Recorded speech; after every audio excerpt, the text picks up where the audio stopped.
বিসমিল্লাহির রহমানির রহিম। আসসালামু আলাইকুম। সকলকে আমার রান্নাঘরে স্বাগত জানাচ্ছি।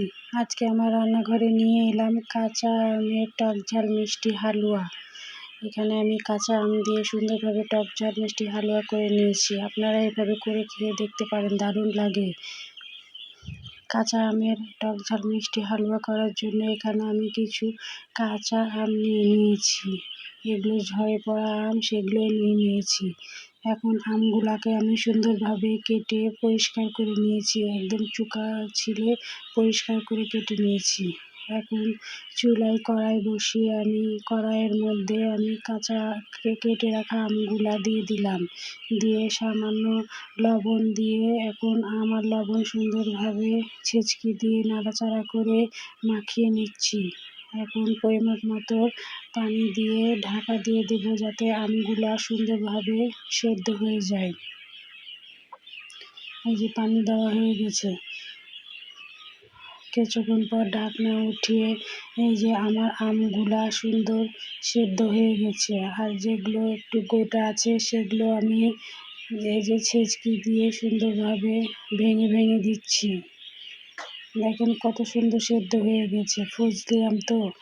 এখন একটা ডাল ঘুটনি দিয়ে সুন্দরভাবে আমি গোটাগুলা ঘুটে নিচ্ছি।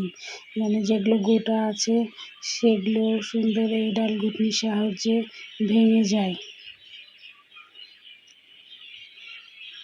এই যে দেখেন সবগুলো সুন্দর আমার একদম ভেঙে গেছে। এখন ডাল ঘুটনিটাকে আমি পরিষ্কার করে সরিয়ে নিলাম, দিয়ে এখন নামিয়ে নেব। একটা ছাঁকনিতে আমগুলো আমি সুন্দরভাবে চামচ দিয়ে ছেঁকে নিচ্ছি, যাতে গোটাগুলা সুন্দরভাবে ভেঙে যায় আর একদম মসৃণ পেস্ট তৈরি হয়। আবার চুলায় কড়াই বসিয়ে আমি কড়াইয়ের মধ্যে হাফ বাটি চিনি দিয়ে দিলাম, সামান্য পানি দিয়ে দিলাম। এখন চিনি আর পানি সুন্দরভাবে আমি মাখিয়ে নিচ্ছি। মানে ক্যারামেল তৈরি করার জন্য আমি এখানে চিনি আর পানি নিয়ে নিলাম। আমি এখানে হাফ বাটি গুঁড়ো দিয়ে দিলাম। এই যে হাফ বাটি গুড় দিয়ে এখন সুন্দরভাবে সব কিছু মাখিয়ে নিচ্ছি। বন্ধুরা, আমার ভিডিও যদি আপনাদের এতটুকু ভালো লাগে তো লাইক কমেন্ট করে আমার পাশে থেকে যেতে পারেন। যারা ইউটিউব থেকে দেখছেন তারা সাবস্ক্রাইব করে কমেন্ট করে আমার পাশে থেকে যেতে পারেন। আর যারা ফেসবুক থেকে দেখছেন তারা ফলো দিয়ে কমেন্ট করে আমার পাশে থেকে যেতে পারেন। আর যারা এই কাজটি করেছেন তাদেরকে অসংখ্য ধন্যবাদ। এখন আমি ছেঁচকি দিয়ে গুড়ের গোটাগুলো ভেঙে নিচ্ছি। এখানে আমি গোটা গুড় নিয়েছিলাম, এই জন্য একটু গলতে সময় লাগছে। আপনারা এখানে কুচি করা গুড় যদি নেন তাহলে এতক্ষণ সময় লাগবে না। দেখেন আমার গুড়গুলো এখনও গোটা গোটা হয়ে আছে, এই জন্য ভাঙতে সময় লাগছে। আবার সামান্য পানি দিলাম, কারণ আমার গুড়গুলো গলেনি আর একদম ঘন হয়ে গেছে। এই জন্য আবার পানি দিয়ে সুন্দরভাবে আমি গুড়গুলোকে ভেঙে ভেঙে নিচ্ছি, যে এখনও ভাঙেনি।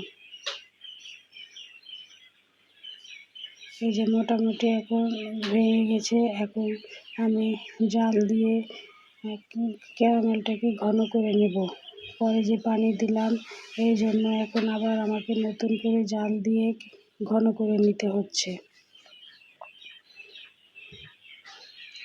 এই যে এখন দেখেন আমার ক্যারামেল অনেকটা ঘন হয়ে এসেছে।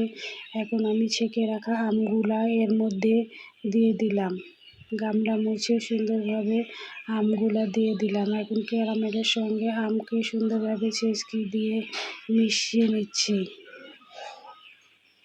এখানে আমি হাফ চামচ চিলি ফ্লেক্স দিয়ে দিলাম, 1 চামচ বিট লবণ দিয়ে দিলাম, দিয়ে সুন্দরভাবে মাখিয়ে নিচ্ছি। আর সামান্য সাদা লবণ দিলাম, দিয়ে এখন এটা ঘন হওয়া পর্যন্ত আস্তে আস্তে অনবরত নাড়তে থাকবো। সামান্য 5 ফোড়ন গুঁড়া দিয়ে দিলাম, দিয়ে এখন সব কিছু সুন্দরভাবে নেড়ে নেড়ে ঘন করে নেব। এই যে তৈরি হয়ে গেছে, এখন নামিয়ে নেব। ধন্যবাদ বন্ধুরা।